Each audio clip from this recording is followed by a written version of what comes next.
Have you been hearing all the news around AI and ChatGPT and thinking to yourself, what is going on? Is the AI takeover happening? Is AI going to take my job? Can AI just do my job already? Don't fret, we're going to break down the big headlines that happened just in the past few weeks to prove to you that you are not crazy. This is all happening very fast, and I believe they give us a glimpse of just how crazy things are going to get. Let's start. The first and possibly the most groundbreaking headline of the month is the highly anticipated release of GPT-4, OpenAI's latest and most advanced chat model yet. Now, you might remember that ChatGPT 3.5's debut on November 30th made history as the fastest and best performing product launch. It racked up 1 million users in just the first week and a whopping 100 million users in just 2 months. But what makes ChatGPT 4's release a game changer? Well, for starters, it's significantly smarter than its already impressive predecessor, ChatGPT 3.5.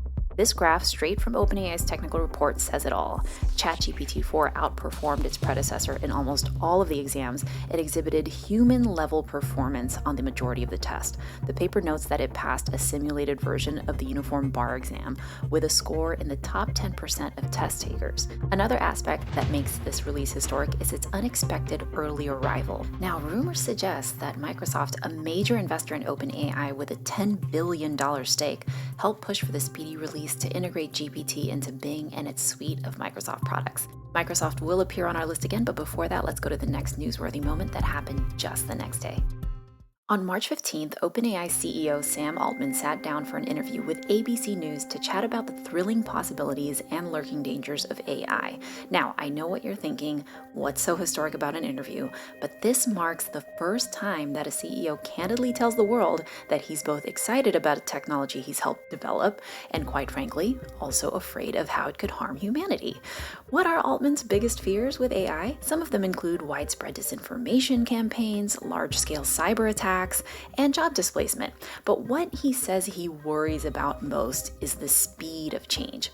At one point in the interview, he's asked, would you push a button to stop this if it meant there was a 5% chance it would be the end of the world? His answer, I would push a button to slow it down. And in fact, I think we will need to figure out ways to slow down this technology over time. On March 16th, just 2 days after GPT-4 was released, Microsoft announced Microsoft 365 Copilot. This is Microsoft's Copilot for work, built using ChatGPT that leverages data in the Microsoft Graph and the Microsoft 365 apps to turn your words into the most powerful productivity tool on the planet. The demo video presents a vision of the future of work where Copilot can create a full presentation from just a few lines of prompts, quickly summarize that meeting you missed, or, let's be honest, attended but zoned out for a solid 20 minutes. Copilot can even write and read your emails for you. All sounds too good to be true. And I argue it is. Now, I have a lot to say about this Microsoft Copilot, but if you work with Microsoft products like PowerPoint, Outlook, Teams, Excel, and Word, all you need to know now is an AI may be coming to take your job. Your promotion. AI may be coming to your assistance. There you go. That's what I meant. Assistance. Now, Microsoft has yet to release Copilot to the general public, but it has some companies already testing it out before a wider release. In somewhat curious timing, right after Microsoft unveiled its Copilot that could revolutionize work, OpenAI published research on the potential labor market impact of large language models like ChatGPT.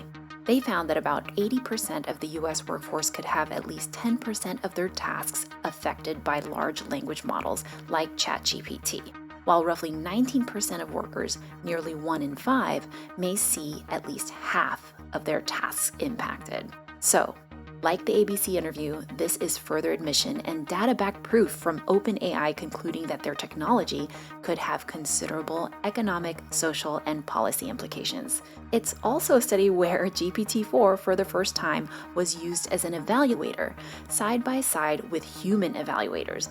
Both human and GPT-4 acted as study participants to rate the exposure of tasks to LLMs. There were even 2 versions of the paper's conclusion, one written by GPT-4 and the other augmented by a human. So it's a paper about AI's likelihood of taking over human tasks that was partially tasked to an AI to participate in and write.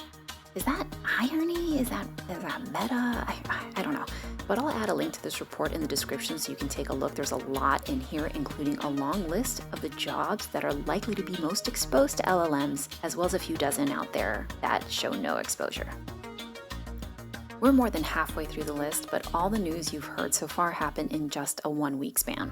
So 1 week after ChatGPT-4 was released, Google on March 21st opened access to Google Bard, which is its answer to ChatGPT and Microsoft's Bing Chat. It's here that you really start to see the AI race heat up with a counterpunch from Google.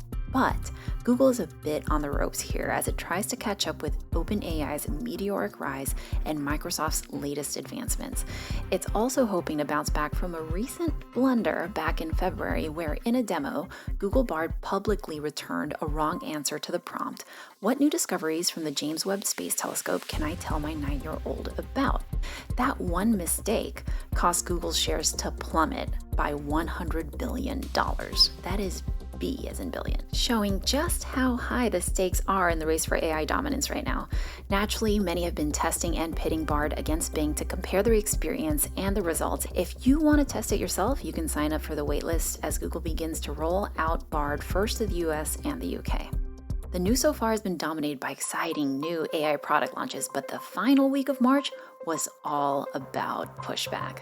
On March 29th, an open letter signed by none other than tech giants Elon Musk and Steve Wozniak, among other industry leaders and experts, called for an immediate 6-month stop to the development of AI systems more powerful than ChatGPT-4. The letter paints a picture of a world where AI could bring about profound change, but argues that such change must be managed with careful planning and the right resources. The letter claims, however, that this planning and management are not happening, leaving AI labs in a frenzied race to develop increasingly powerful digital minds that no one, not even their creators, can fully understand, protect, or control. The short yet bold open letter has sparked conversation and criticism. Some argue that it's a bit too vague and leaves too many open questions, like how and who will implement a 6-month AI development pause in a red-hot market of competing AI labs. Do we use the honor code? And this wasn't the only letter of dissent that week. The pushback came back to back. On March 28th, Goldman Sachs estimated that 300 million jobs could be affected by AI. Then on March 29th, the UK released a policy paper arguing the need for AI oversight. Then Eliezer Yudkowsky, a famous AI researcher, said that the open letter doesn't go far enough, claiming we should shut down all AI research and development indefinitely worldwide. Okay, so is AI and the race to corner its market a runaway train on fire at this point? And if it is, can we do anything to stop it now? As if in an answer to that question, one country made its first attempt. On March 31st, Italy blocked access to ChatGPT for all its citizens, pointing to privacy concerns following OpenAI's first data breach on March 20th, which exposed personal and payment information of some of its users. Italy is now the first country outside of China, Iran, North Korea, and Russia to prohibit access to ChatGPT.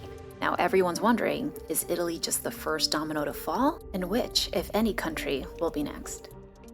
So those were some of the top AI headlines that shook the world, and they all happened in the last 2 weeks of March. There's so much more we didn't cover, mainly because there's too much news and it's developing very fast. I've spent most of my career in tech and I've never seen anything like this. If there's one thing we can agree on right now, it's that this AI saga is big, already historic, and just getting started. So as we navigate and brace for what might be the best and maybe last tech we'll see as a species, knock on wood, I hope this video and the ones I share next will help shed light on this unprecedented moment, keep one another informed and reasonably sane, and as prepared as much as possible for this wild ride ahead. So thanks for watching, and before you go, leave a comment, tell me what headlines I missed, what headlines you predict are next, and how many AI-induced existential crises have you had this year or this morning.